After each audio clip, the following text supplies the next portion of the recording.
Mbak Mirna. Nah, sudah bisa nyambung ke aku kah? Kita tunggu ya. Selamat malam waktu Indonesia Tengah. Malam, halo Mbak Kimi, apa Wah, kabar? baik. Ini kayaknya waktunya udah jam istirahat banget ya Mbak. Di Jakarta aja udah jam 9 malam lewat. Berarti di sana udah hampir jam setengah 11 malam. Udah jam-jam tidur kayaknya Iya, kan. belum. Ini jam-jam hangout di tempat tidur sambil ngobrol, ambil Oh, cerita-cerita sama oke. anak. Wah, seru banget. Oh, jadi di sana barengan sama anak juga. Jadi school from home-nya Iya, from Bali dong ya. iya, from home orang. Oh, from home orang ya. Tapi from island, another island seru banget sih Mbak. By the way, dari kapan di Bali? Aku agak surprise sih pas dibilang aku apa namanya Mbak kan nanya kan jam 9 malam mau ide ya. Iya oke. Terus aku lihat kepo-kepo, oh Mbak Mirna kayaknya lagi ada di luar kota nih. Ternyata lagi di Bali gitu kan. Dari kapan dan dalam acara atau dalam rangka apa hingga Mbak Mirna bisa ada di daerah Bali sana? Sebenarnya sih mulai di sini tuh dari Mm-mm. sebelum malam Natal, ya kan? Terus Oh rencananya itu. Mm-mm. mau holiday sambil working juga, jadi sambil ngumpulin konten lah, Mm-mm. ketemu orang di Bali gitu, Mm-mm. yang bisa Mm-mm. Mm-mm. di apa? Mm-mm. Mbak, Mbak Mirna. Nah karena ada Ah, PSBB, mm-mm. jadi kita Mm-mm. jadi saya tunda Mm-mm. dulu nih, gitu sampai PSBB-nya Mm-mm. kelar baru balik, gitu. Oh, wah berarti nih agak lama dong ya di Balinya ya Mbak ya? Iya, mudah-mudahan sih ya. Mudah-mudahan awal Februari sih udah pulang sih. Oke, Kelar so PSBB. interesting.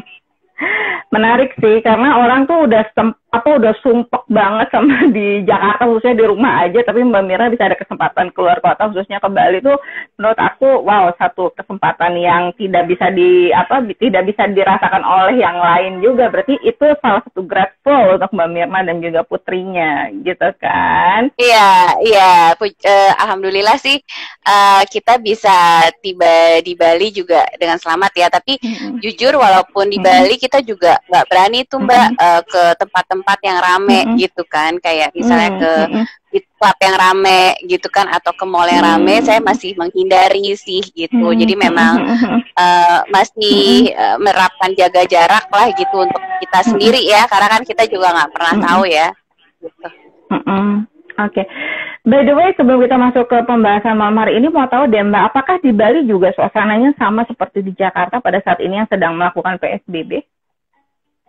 Iya, sama dan di Bali Mm-mm. tuh sepi banget sekarang, kecuali di daerah Canggu Oke. ya. Jadi yang ramai itu di Mm-mm. Canggu, dan di Canggu itu Mm-mm. banyak bule-bule yang masih bandel tuh Mbak, yang nggak pakai masker gitu. Oh, Jadi oke. kita malah anakku malah kita Mm. menghindari ke sana ya gitu. Tapi kalau yang lain sih sepi, Mm. dan kayak di Ubud itu memang sangat ketat gitu. Selalu dicek di Mm. jalan selalu ada polisi yang cek pakai masker atau enggak gitu. Jadi Oke, oke. memang sama sih kayak Jakarta, suasananya sepi gitu. Mm-mm. Oke, suasana sama kayak di Jakarta, tapi yang membedakan adalah kalau di Bali adalah bisa melihat pantai. Oh my God, I miss vitamin C Gimana ya? too. Iya, enaknya Sempat ke di pantai sini ya? banyak pantai ya. Sepi-sepi Iya, masih bisa ke pantai gitu. iya, so envy deh. Maksudnya Mbak Mirna bisa mendapatkan kesempatan ke sana. Tapi anyway, gimana pun juga malam hari ini kita hadir seperti biasa di live IG podcast setiap hari Rabu untuk menjadi support system teman-teman, khususnya single fighter, bahwa ya kembali lagi ya, kita sebagai single fighter itu tidak bisa mengeluh apalagi di keadaan yang sekarang tadi seperti Mbak Mirna bilang kan, masih PSBB juga walaupun bukan di luar walaupun bukan di Jakarta.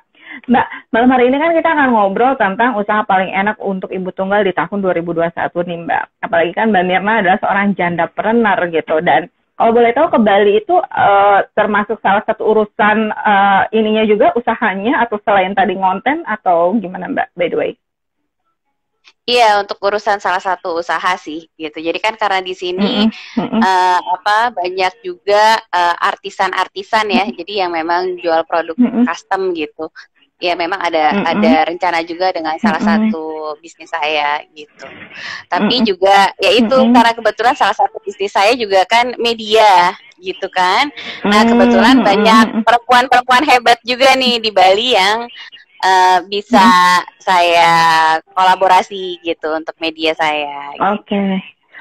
Oh, jadi Mbak Mira memang ngincer orang lokal atau wanita lokalnya Bali untuk nanti ngisi di dalam media agensinya atau media online-nya Mbak Mirna ini, gitu ya? Iya, betul. Jadi ada beberapa perempuan Bali lah memang yang sudah saya targetkan untuk ngisi konten di media perempuan. Gitu. Oke. Mbak, ngomongin tentang media perempuan kan kita juga di sini kontennya atau pembahasan yang akan di-sharing adalah tentang usaha paling enak untuk ibu tunggal di tahun 2021. Khususnya ya ibu tunggal adalah seorang perempuan juga gitu kan. Kalau kita boleh sharing lagi kira-kira seorang Mirna Suryo yang menjadi seorang ibu tunggal kurang lebih 5 tahun ya? Kalau nggak salah waktu itu bilang sama aku ya. Ada 5 tahun? Dari, iya 6 tahun. Dari tahun 2014. Oke, 6 tahun. Let's say 6 tahun menjadi ibu tunggal, ini bisa jadi juga teman-teman pengen tahu gitu ya.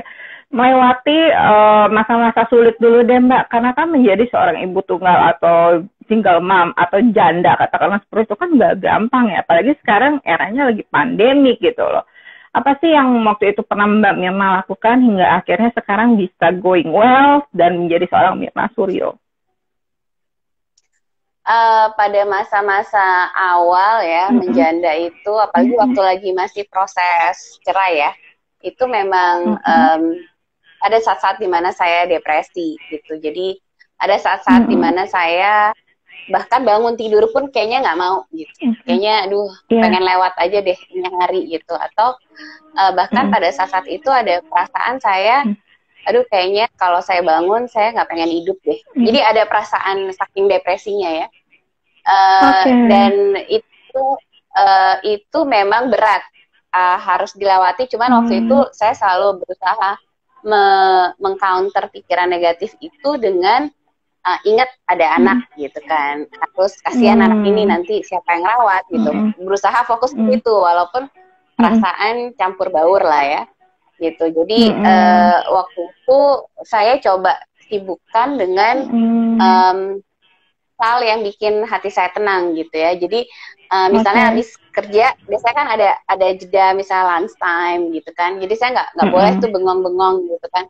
Kalau misalnya kayak lunch time itu saya sibukkan dengan melakukan hal yang saya suka. Misalnya waktu itu kebetulan saya sedang mendekat lagi lah sama Tuhan gitu ya. Jadi baca-baca lagi gitu ya. Kitab suci kayak gitu tiap lunch time gitu kan, mencoba mendengarkan ceramah-ceramah gitu, ibadah gitu ya. Jadi saya nggak boleh pikiran saya kosong, karena memang begitu menghadapi hari aja tuh saya udah nggak happy gitu, yang udah aduh saya kayaknya mendingan mati aja deh daripada saya bangun gitu menghadapi kenyataan yang ada.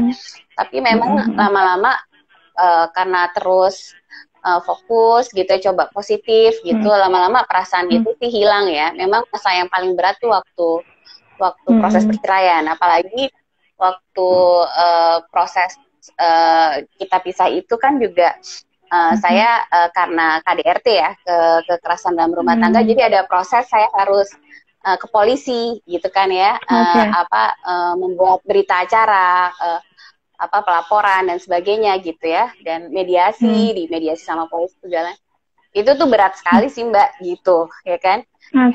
Tapi itu saat yang kayak titik terendah di emosional saya ya gitu. Tapi untungnya waktu itu saya punya sahabat-sahabat yang membantu saya gitu ya, yang ngingetin saya gitu ya, kalau kamu tuh harus kuat karena kamu tuh punya anak gitu ya, fokus gitu kan. Nah itu yang membantu saya, ayo dong get up. Jadi saya berusaha memotivasi diri saya sendiri gitu tiap hari gitu. Dan ya lama-lama ya setelah proses cerai itu selesai, ya lega sih gitu. Dan saya bisa move on lagi ya pelan-pelan lah gitu ya. Sampai akhirnya saya bisa memaafkan dan sekarang co-parenting sama mantan suami saya gitu. Padahal tadinya saya udah nggak kepikiran ya, saya mau berteman lagi gitu ya, udah nggak peduli deh gitu ya. Tapi ternyata itu bisa gitu setelah mengalami proses dan yang panjang dan waktu gitu. Oke. Berarti tadi poin yang saya ambil adalah ketika Mbak Mirna melakukan atau ingin melewati masa kelamnya dulu adalah pendekatan lagi kepada yang Maha Esa gitu, kepada Tuhan dengan membaca kitab atau mungkin ya lebih religius katakanlah seperti itu gitu kan. Karena gimana pun juga semua kejadian adalah ya pasti ada hikmahnya gitu kan. Kalau boleh tahu Mbak, ini sebelum kita relate lagi ke topik malam hari ini atau pembahasan malam hari ini, hikmah yang sudah Mbak Mirna rasakan sepanjang tahun, khususnya 6 tahun belakangan ini, sampai akhirnya sekarang bisa menjadi seorang ibu tunggal, itu apa Mbak? Yang paling terbesar yang dirasakan setelah kejadian KDRT terutama? Pelajaran ya saya ambil sih bahwa ternyata nggak ada yang tidak bisa dilakukan selama kita mau dan punya niat ya.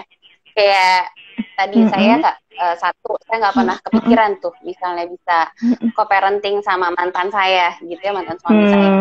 Tapi karena saya belajar untuk mau memaafkan, karena berat sekali gitu untuk memaafkan kan.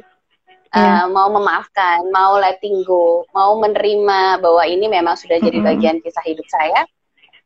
Itu bisa akhirnya. Terus dulu tuh aku manja banget Mbak. Waktu dulu masih menikah gitu ya, kan aku mana kepikiran gitu ngurusin mobil, ngurusin rumah gitu ya. Maksudnya kalau ada genteng bocor apa gitu ya. Mau nggak mau begitu hidup sendiri kan dipaksa gitu. Kalau mobil rusak harus ngapain, harus. Terus kalau misalnya tiba-tiba ada genteng bocor, oh iya ternyata harus dilapisi dengan yang waterproof gitu ya, cairan yang waterproof itu saya belajar gitu, belajar belajar kenalan sama tukang, belajar banyak hal ya. Dulu saya pikir ini ngapain gitu kan, kalau dulu kan selalu ya udah suami yang ngurus gitu kan. Nah saya jadi belajar itu dan ternyata saya bisa gitu, kayak ganti ban mobil gitu, ternyata saya bisa gitu. Jadi memang pelajaran yang saya dapat kalau kita mau gitu pasti bisa, pasti ada jalannya. Tapi mindset kita memang yang harus diubah gitu. Berarti kembali lagi ada rasa kemandirian yang Mbak Mirna rasakan dan itu tidak pernah terpikirkan sebelumnya kan, karena kan yang biasanya itu dilakukan oleh suami atau itu laki lah tanggung jawabnya, tapi kita karena sudah menjadi seorang ibu tunggal mau nggak mau kita juga yang ngerjain gitu kan. Well, that's good karena gimana pun juga ini untuk teman-teman juga yang malam hari ini hadir, bahwa sebagai wanita juga sebetulnya tanpa disadari kita tuh lebih kuat loh dari lelaki. Kita hamil 9 bulan, ya melahirkan. Cuman memang perempuan kan atau wanita lebih ke perasaan gitu, lelaki lebih ke logika. Well, kita ngomongin tentang perempuan yang sebagai seorang ibu tunggal seperti Mbak Mirna malam hari ini gitu kan. Menjadi ibu tunggal itu waktu sebelum pandemi aja, khususnya kan Mbak Mirna kan udah 6 tahun kan berarti sudah melewati sebelum pandemi dong ya.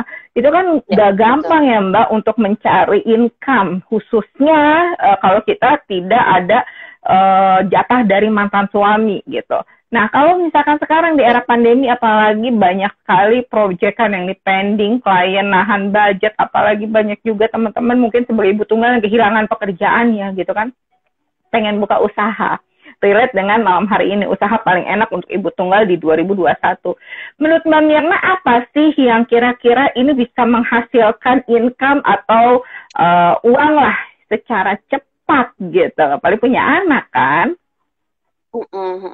Nah sebenarnya usaha apa itu pertama kita harus lihat hal apa yang paling kita minati, yang paling kita suka gitu. Jadi misalnya memang kalau kita suka masak ya berarti makanan apa kita yang paling hebat gitu ya, yang orang-orang bilang enak ya kita jajakan makanan itu, kita jual gitu. Atau misalnya kita memang kita tahu kan ada perempuan-perempuan yang jago banget nih masalah make up yang bagus gitu, skincare gitu, tau lah merek-merek apa gitu ya. Nah itu ya udah coba aja gitu, misalnya untuk jual produk-produk gitu, tadi make up atau skincare gitu ya, karena kan pengetahuannya ada gitu. Dan yang kedua selain sesuai minat gitu ya, sesuai passion. Yang kedua itu sebisa mungkin yang memang karena sekarang lagi pandemi ya, tadi kan banyak perusahaan susah gitu ya. Nah, perekonomian lagi lamban, ya coba kita modal dengan yang seminimal mungkin, tidak mengeluarkan modal gitu, atau kalaupun kita harus keluarin modal nggak besar gitu ya, seminimal mungkin gitu. Karena sebenarnya orang tuh banyak perempuan yang saya dengar, aduh saya nggak mau usaha karena saya belum ada modalnya gitu kan, saya belum ada uangnya modal. Padahal untuk jadi seorang pengusaha itu tuh nggak hanya, yang paling penting itu bukan hanya uang gitu sebenarnya gitu. Yang paling penting itu salah satunya adalah jejaring atau network gitu. Karena kalau kita punya modal terus kita bikin bisnis tapi nggak ada yang beli gitu kan, percuma juga gitu. Makanya penting banget networking atau jejaring. Kan kita bisa pasarin dulu ke teman-teman kita, ke keluarga kita yang memang sudah mengenal kita gitu kan. Ya mungkin pertama mereka cuman ya udah deh gue bantuin lu deh Mir, gue beli produk lu gitu. Tapi kalau mereka ngerasa oh ternyata makanan lu enak gitu, pasti kita udah di tag tuh, pasti ntar kalau ada lagi pengen makan lagi, misalnya saya jualan makanan saya akan hubungin gitu. Atau pokoknya kalau butuh skincare lagi pasti ngubungin Mirna nih, Mirna tuh tau lah mana yang bagus gitu. Jadi yang penting itu memang sebenarnya modal uang itu hanya salah satunya, tapi bukan yang terpenting. Yang penting itu adalah jejaring atau network, juga itu tadi trust ya, kepercayaan gitu ya dari orang, itu kredibilitas kita. Kalau kayak tadi dia percaya, pokoknya kalau mau nanya tentang make up yang bagus ke Mirna aja gitu kan. Ya, atau mau makan enak gitu, minta tolong si Mirna nih masak.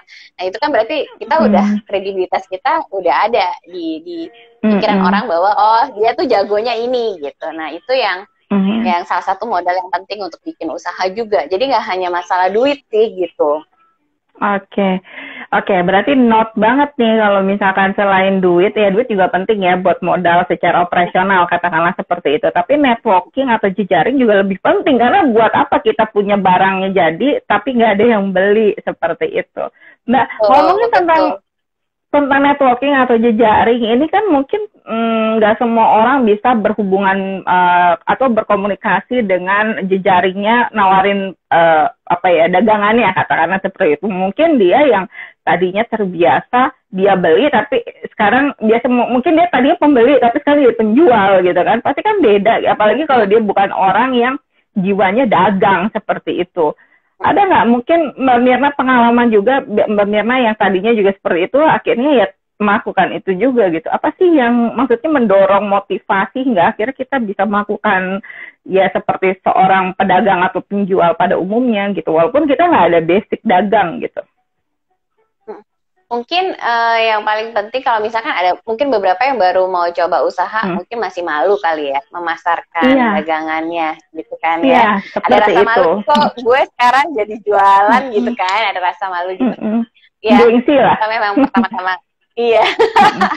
Kalau pertama-tama masih malu, ini aja mulai dari yang kecil-kecil. Misalnya satu, posting di media sosialnya sendiri, itu kan otomatis teman-temannya, keluarganya yang follower akan lihat gitu kan, dan mungkin kemungkinan besar akan bertanya apaan sih nih Mir gitu. Nah terus yang kedua, coba ikut komunitas-komunitas gitu. Sekarang kan banyak nih komunitas perempuan, dan biasanya komunitas-komunitas perempuan ini nih juga punya saat-saat dimana bisa kita memasarkan atau memperkenalkan dagangan kita. Itu kan biasanya mereka ada satu WhatsApp grup sendiri atau satu akun Telegram sendiri gitu kan. Ya kita kalau masarin di situ kan juga nggak malu ya, karena kayak semua orang yang dagang di situ juga promosi lah gitu ya. Jadi coba dari hal-hal yang kecil-kecil dulu gitu. Atau sesimpel misalnya kita itu tadi memperkenalkan undang-undang kita kasih misalnya ke teman kita atau keluarga kita yang sangat kenal baik dengan kita gitu ya, ya kita kasih barangnya gitu, tapi lu posting dong di media sosial lu nih gitu, gue kasih nih barang gue gitu ya, mention gue gitu ya, itu kan juga salah satu usaha promosi gitu kan, dan itu melatih lama-lama jiwa bisnis kita sih, jiwa dagang kita gitu. Oke, berarti ada good point-nya atau starting dari sosial media atau posting-postingan dulu gitu ya Mbak ya.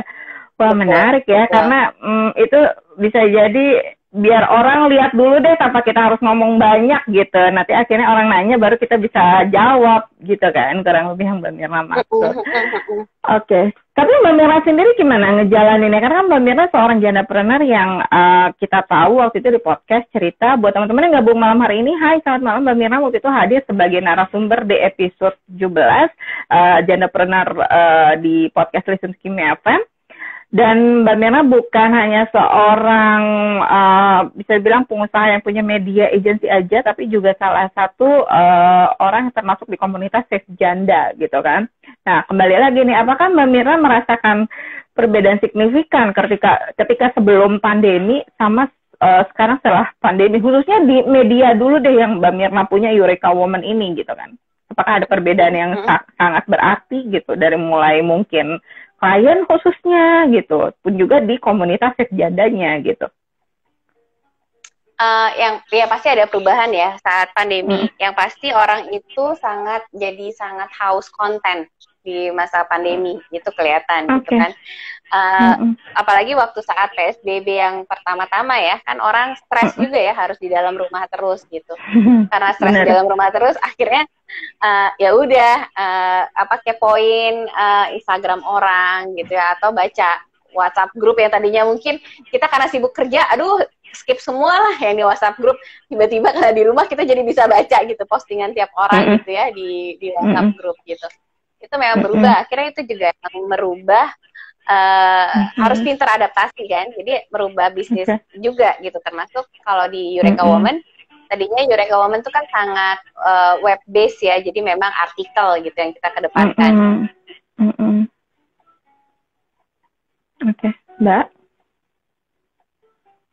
Mbak Mirna, halo, Mbak Mirna, halo, Mbak, sebentar ya, kita ada gangguan. Oke. Mbak, sorry tadi keputus. Kalau putus, jadi web base dari Eureka Woman, dan gimana selama pandemi ini? Mbak, ini ya, kalau kita online atau virtual pasti gangguan atau masalahnya adalah di sinyal, but mudah-mudahan bisa lancar. Lagi, halo Mbak? Ya, iya, kedengeran. Nah, tadi sampai adaptasi ya, karena masa pandemi. Nah, akhirnya media aku, Eureka Woman, yang tadinya artikel, tulisan web based, kita beralih bikin konten-konten YouTube gitu. Jadi mulai masuk ke digital activation. Nah, terus kalau agensi aku, yang tadinya activationnya kebanyakan offline, kan kita tadi ada rencana roadshow lah tahun 2020 ya, ada beberapa klien ke 5 kota lah, ke 6 kota, ya itu kan gagal semua lah ya, semua akan budgetnya. Akhirnya teman-teman yang tadinya di tim activation beralih, mereka jadi digital activation gitu. Jadi memang pandemi itu merubah bisnis, harus cepat adaptasi ya. Begitupun teman-teman di komunitas Safe Janda gitu. Akhirnya mereka yang tadinya kebanyakan mungkin punya toko di toko kelontong, misalnya toko di pasar mana gitu kan ya. Di ITC atau apa, dan akhirnya karena pandemi mereka kebanyakan jualannya jadi online gitu. Mau nggak mau mereka harus belajar tentang digital marketing gitu. Oke. Iya, berarti memang bisa dibilang kita harus banting setir atau bisa punya cara supaya tetap survive seperti itu, ya kan?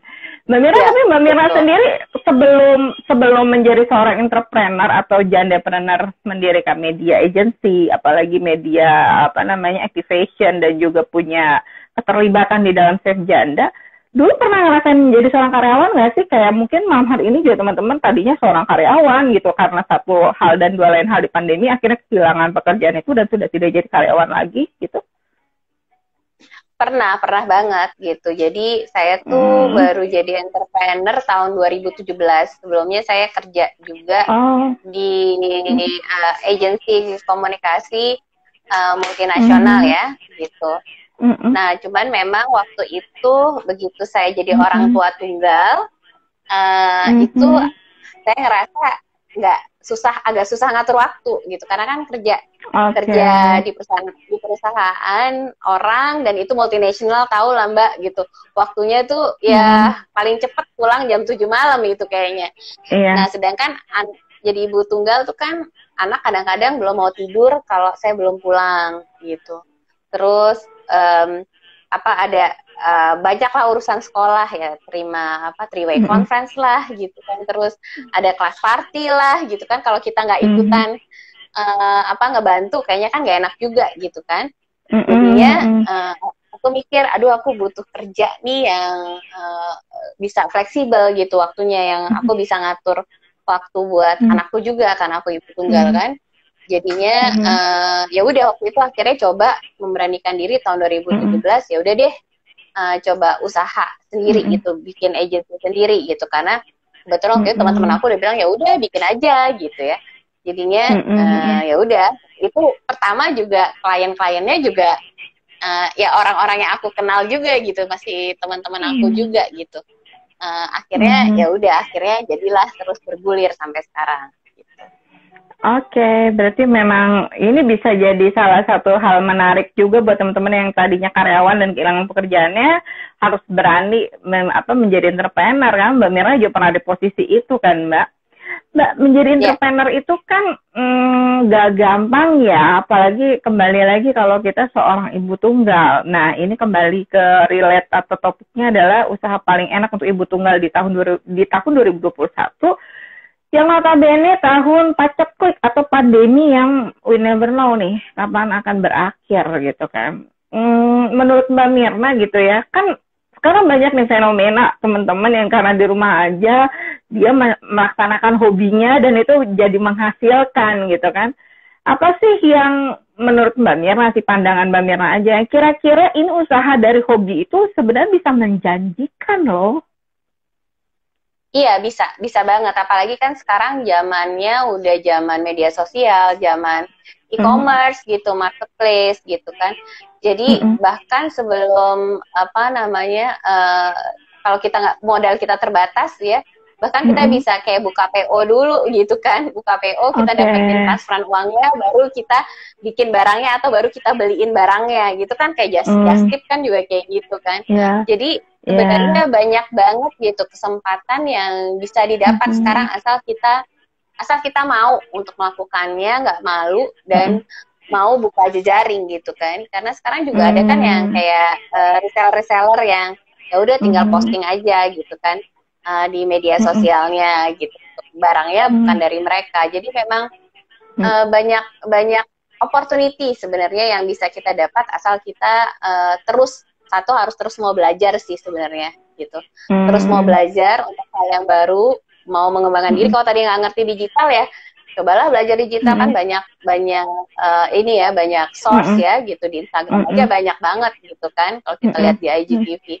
Ya asal kita mau belajar, terus kita punya kemauan, kita disiplin, itu pasti bisa gitu. Apa yang kita suka itu jadi cuan gitu, jadi uang gitu. Wow, berarti emang balik ke kitanya, harus ada kemauan dan ada kalau bilang niat seperti itu. Karena niat, disiplin. Nah, itu poin penting tuh teman-teman. Jadi kemauan dulu yang penting, karena kalau misalkan udah niat tapi nggak ada kemauan juga sami mawon ya.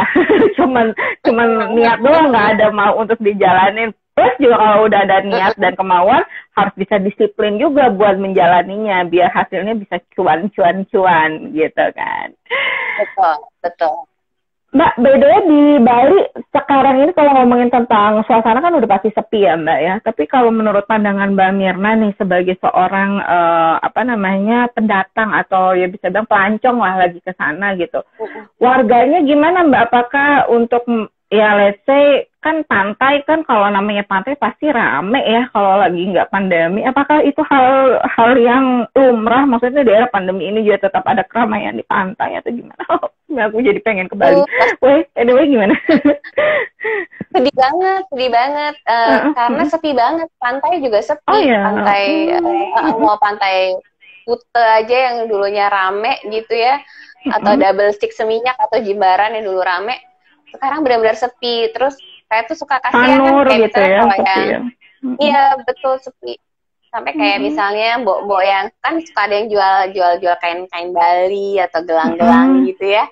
Itu juga bisa sampai nggak ada yang beli gitu karena emang sepi banget gitu. Cuman satu hal yang saya pelajarin juga nih dari warga lokal penduduk Bali ya gitu. Apa tuh? Mereka kan juga mereka terkena dampak dari pandemi ini dahsyat gitu karena penurunan pendapatannya kan dahsyat kayak tadi yang jualan kain pantai di Bali bisa sampai nggak ada yang beli gitu seharian. Tapi satu hal yang saya pelajarin mereka itu kan saya ngobrol ya sama mereka gitu ya, mereka tuh tetap merasa mereka menerima hal ini gitu. Jadi dengan keikhlasan mereka terima. Memang keadaan lagi begini, semua lagi begini.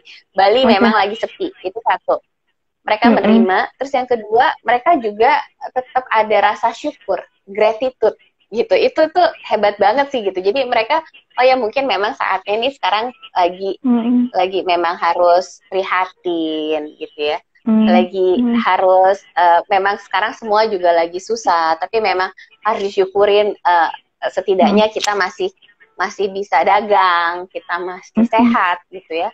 Dan itu bagi saya amazing karena nih yang bicara seperti ini bukan misalnya pengusaha yang pendapatannya terus turun gitu ya, tapi saya ini bicara misalnya sama supir Grab, terus sama mbok-mbok tadi yang jualan kain gitu, kain Bali gitu kan ya, yang di pinggir-pinggir pantai gitu. Jadi mereka masih ada rasa syukur ya. Jadi saya wow gitu ya, hebat gitu ya. Jadi saya berpikir yang mungkin mengalami kejadian ini yang tidak seberuntung saya aja bisa bersyukur gitu ya, mestinya apalagi saya gitu. Jadi itu bikin paradigma berpikir yang menarik sih gitu.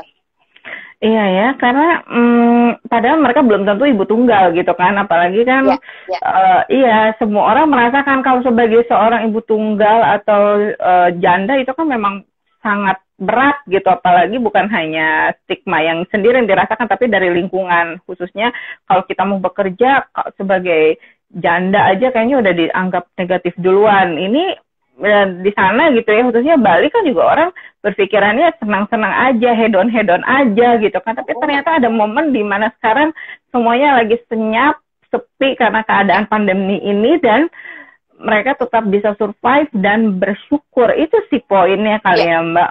Orang sebagai manusia biasa kan ya jangankan orang lain, saya pun masih merasa kayaknya kurang bersyukur nih sama keadaan, malah suka ngeluh gitu kan. Seorang Mirna Suryo deh, pernah nggak keadaan itu juga dirasakan gitu? Kayaknya capek banget deh gue gitu, apalagi banyak hal yang kayaknya, I wanna give up gitu. Pernah banget. Apalagi waktu di awal-awal itu tadi yang saya bilang, awal-awal pisah ya, jadi proses perceraian gitu.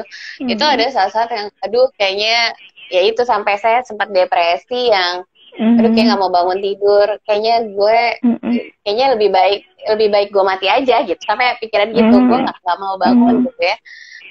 Tapi karena kayak rasa udah nyerah gitu, capeknya kerja juga gitu, terus harus ngerawat si kecil juga gitu kan ya, itu lebih berat di mental gitu. Tapi memang setelah saya terus paksa diri saya untuk berpikir positif gitu, dan nggak pernah bengong deh, nggak pernah mikir yang aneh-aneh gitu. Jadi saya juga nggak larut terus-terusan, terus saya membatasi diri saya untuk kayak nonton film yang sedih atau dengerin lagu yang sedih, saya batasin gitu ya, karena saya pikir saya harus fokus nih gitu ke anak saya gitu, karena dia cuma punya saya gitu kan. Jadi itu akhirnya itu bisa gitu melewati hal tersebut, dan akhirnya jadi positif lagi, jadi biasa lagi gitu. Itu agak lama sih Mbak untuk sampai saya bisa kayak bangun tidur ya, I'm fine, thank you gitu, thank you saya sudah bisa bangun hari ini, sampai saya bisa say thank you tuh lama. Ada kali kayak setahun 2 tahun kali ya, saya ada ya kayak saya kayak robot gitu. Jadi saya bangun terus kayak aduh ngapain ya, kok gue masih hidup ya gitu. Terus yang udah yang kayak kerja ya udah kerja aja gitu. Jadi udah kayak robot gitu, karena perasaan sebenarnya udah campur baur gitu ya. Apalagi kan saya kerja di humas yang ya harus kadang-kadang memang harus poker face kan untuk merepresentasikan klien gitu kan. Itu kan susah banget gitu. Kita harus senyum tapi hati kita tuh lagi gak karu-karuan gitu kan. Nah itu kayak robot aja gitu saya jalannya, tapi saya cuma ingat ingat anak gitu. Saya harus tetap meneruskan. Jadi seberat apapun gitu apa perasaan saya tetap keep pressing on, saya tetap paksa untuk terus. Oke. Keep pressing on dan dipaksa ya. Oke. Sambil nunggu sinyalnya membaik lagi nih, Mbak Mirna lagi muter-muter di screen saya. Intinya buat Oke. Ya, nah, jadi tadi yang ditangkap oleh saya ini juga bisa menjadi masukan buat teman-teman. Karena kembali lagi ya Mbak Mirna, tujuan podcast Listen to Kim FM ini kan ingin menjadi support system, khususnya untuk yang sedang nyimak live IG malam hari ini, live IG atau live IG malam hari ini, bahwa segala sesuatunya ya harus lebih bersyukur gitu kan, dan harus berani. Apalagi kalau teman-teman hari ini kayaknya ngerasa kok berat banget ya hidup gue, Mbak Mirna aja pernah di fase gue pengen mati aja deh, dan itu butuh waktu setahun ya Mbak, gitu kan, nggak bisa langsung juga untuk pemulihannya gitu kan. Mbak, pemulihan yang paling ampuh supaya kita tetap let's say bisa hidup gitu ya setelah hal-hal yang nggak enak dalam diri kita dialami, itu apa ya Mbak? First step-nya by the way. Resepnya untuk tetap tetap maju gitu ya maksudnya. Ya itu tadi, lakukan hal-hal yang kita suka, yang menghibur kita, yang bikin kita ketawa, bikin kita senyum gitu kan. Terus seberapapun susahnya, seberapapun sulitnya sekarang, jangan pernah menyerah gitu. Karena itu pasti ada jalan kok. Asal kita tetap mau mencoba ikhtiar ya, cari jalan keluarnya, dan kita tetap berdoa, itu pasti kok ada jalannya gitu. Tapi jangan pernah menyerah gitu. Dan saya juga belajar sebenarnya dari pengalaman saya itu jangan pernah mengeluh sih. Itu emang susah. Jangan mengeluh. Jadi kalau dulu awal-awal waktu pertama-tama jadi janda gitu ya, itu kan otomatis ya kita kadang-kadang ngeluh gitu ya. Aduh, udah capek kerja, anak rewel gitu kan ya, gimana nih gitu kan, kayak aduh udah capek banget, ngerti gak sih kalau saya tuh lagi capek, kadang-kadang keucap gitu ya. Cuman kalau kita negatif gitu ya, jadinya memang semua jadi negatif. Tapi kalau kita nggak ngeluh, maksudnya kita jalanin, saya belajar untuk nggak ngeluh, terus saya jalanin aja, memang keadaannya lagi begini gitu, diterima aja gitu ya, bersyukur. Nah itu otomatis juga merubah vibe keluarga kita gitu, merubah mungkin rumahnya juga jadi ya kita karena nggak gegrundel mulu gitu kan, dan pasti yang positif tuh akhirnya datang ke kita gitu. Oke, I see. Nah, jadi gitu teman-teman, harus lebih yang tadi Mbak Mirna sampaikan kan, punya cara yang let's say apa yang kamu suka dulu gitu kan dilakukan, dan jangan patah semangat intinya gitu. Karena ya manusiawi ya Mbak, kita sebagai orang biasa yang tidak bisa diprogram kayak robot gitu kan, punya emosional yang kadang datang tiba-tiba, apalagi perempuan, seorang ibu gitu kan. Mungkin ya Mbak Mirna juga pernah merasakan ya, satu sisi anak gue butuh gue, tapi gue juga butuh untuk me time juga gitu kan, khususnya menjadi seorang entrepreneur atau jandapreneur di tahun ini yang sulit sekali. Nah, untuk menyiasati kesulitan itu, karena kan kalau aku lihat kan Mbak Mirna bisnisnya di bidang media gitu, yang mana juga media bukan hanya punya Mbak Mirna, tapi banyak media lain juga.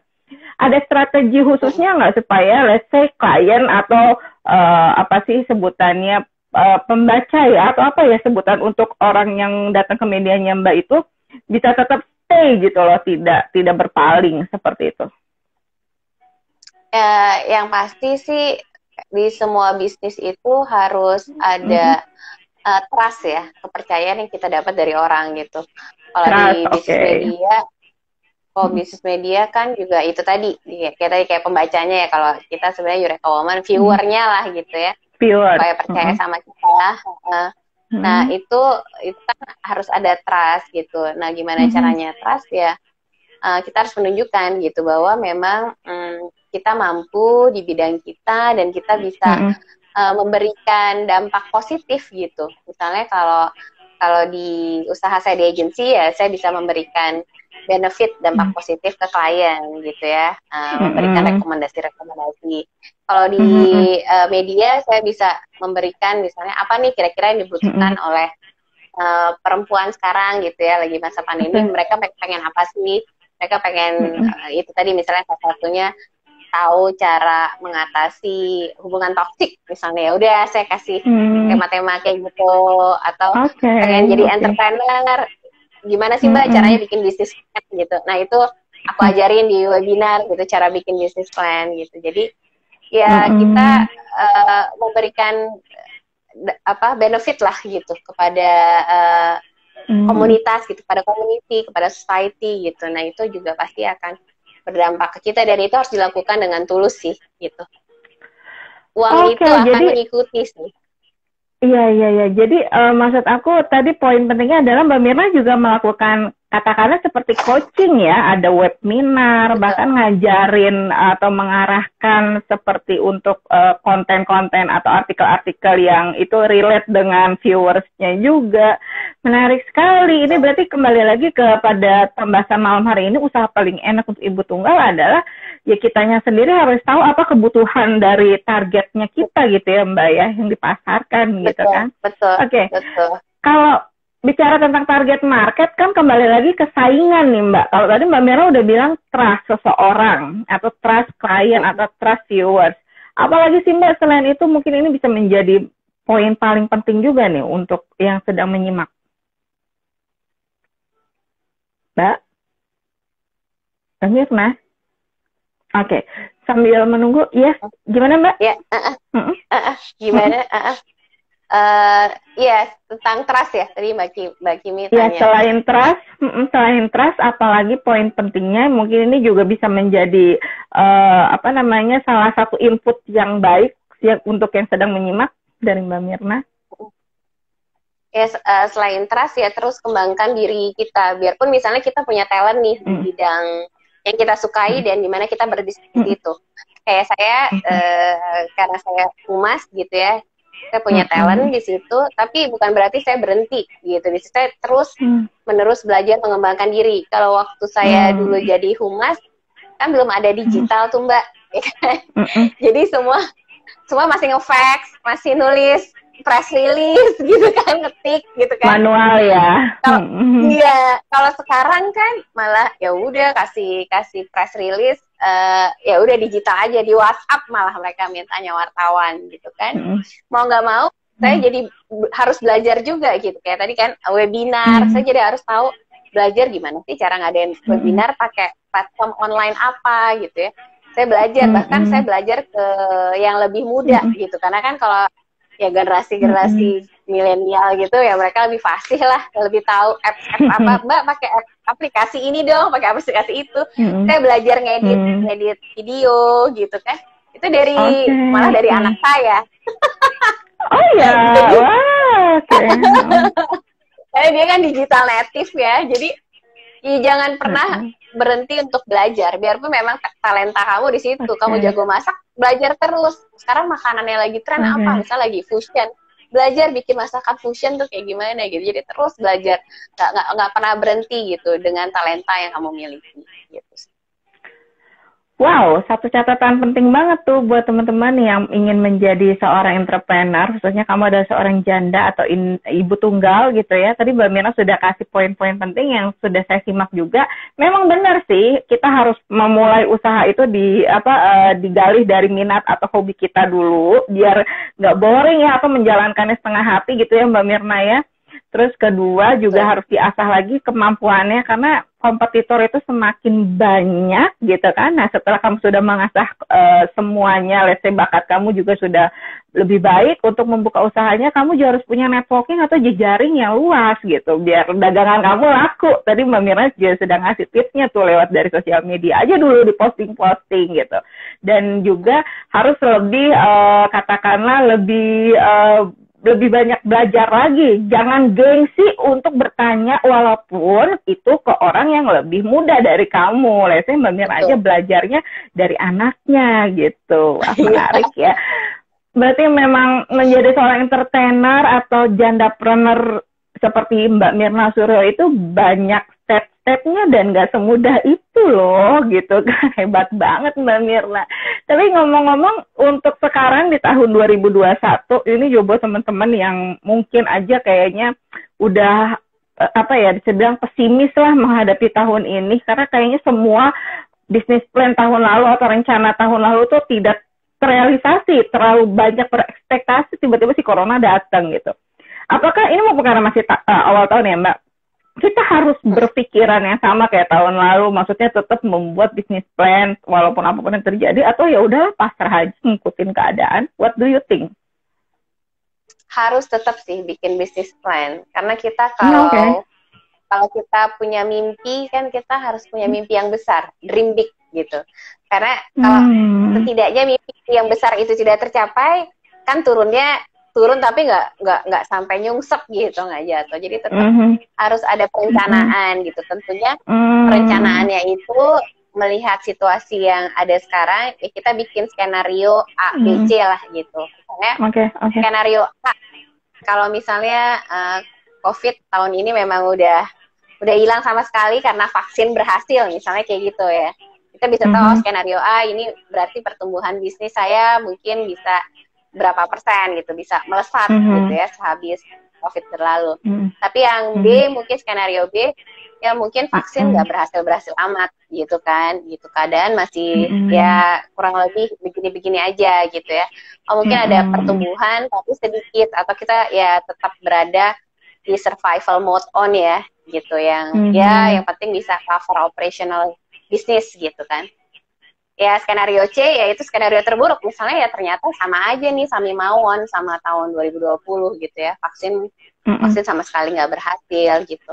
Nah itu harus kita skenario C apa, kita rubah model bisnis kita mungkin gitu kan, atau kita mungkin ada jalur-jalur distribusi bisnis yang tadinya belum kepikiran tapi jadi kepikiran gitu. Kita harus pikirkan untuk adaptasi gitu. Jadi siapkan bisnis plan dengan skenario ABC gitu kalau menurut aku sih tetap. Oke, berarti tetap keep on going dengan rencana-rencananya. Gimana pun juga ya semua rencana itu ya harus minta persetujuan dari yang di atas atau sama Tuhan juga ya Mbak, karena tidak ada rencana yang tidak mungkin kalau semuanya direstuin atau memang itu sudah menjadi milikmu, akan datang juga ke kamu rezekinya sesusah apapun kondisinya gitu kan. Anyway, terima kasih banget buat malam hari ini kamu yang sudah join. Gak kerasa kita sudah hampir 1 jam, dan I know di Bali waktunya udah malam banget ya, almost midnight gitu kan.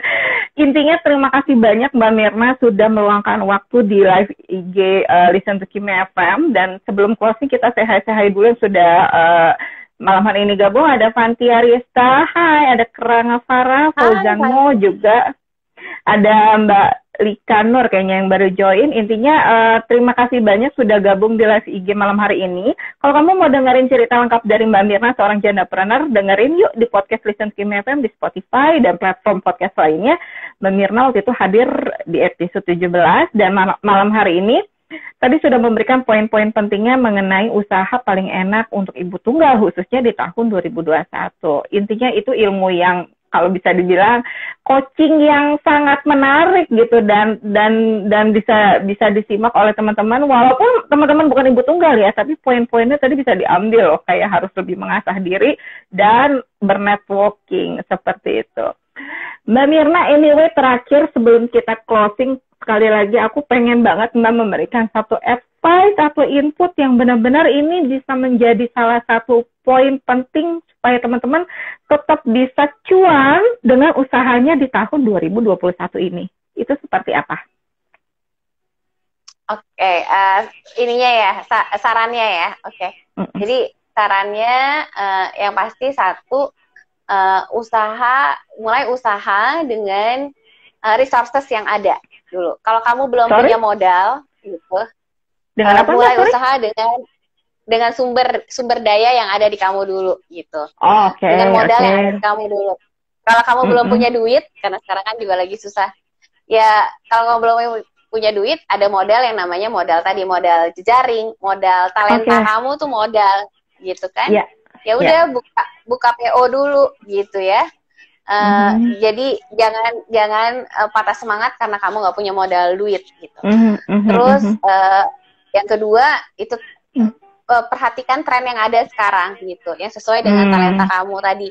Misalnya kayak kamu jago masak, sekarang lagi trennya apa? Bikin mentai-mentai itulah, kayak salmon mentai gitu ya. Ya belajar gitu ya. Cara buatnya gimana, dan mungkin bisa dimodifikasi sama masakan kamu gitu yang paling the best gitu kan. Jadi jangan pernah berhenti belajar gitu. Selalu mengembangkan diri itu sih. Gitu ya. Anyway, ilmunya sangat bermanfaat buat yang sedang menyimak usaha paling enak di tahun 2021 ini, berlaku buat ibu tunggal maupun bukan ibu tunggal, kayak tadi kan ada cowok juga yang nyimak.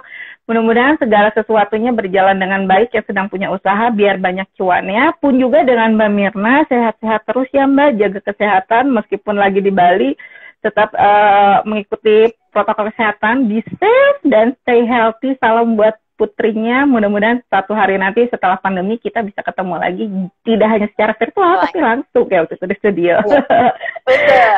Betul, ya. Kita cerita dan aku juga kayaknya harus banyak belajar nih dari Mbak Mirna ya. Thank you banget Mbak Kimi udah diundang juga di Terima kasih banyak. Programnya sangat menginspirasi single fighter. Dan kamu salah satu yang menginspirasi untuk our viewers and our listeners anyway.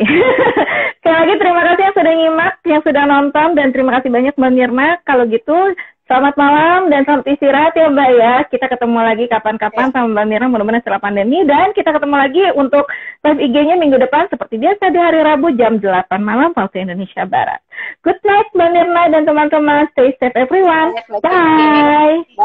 Bye.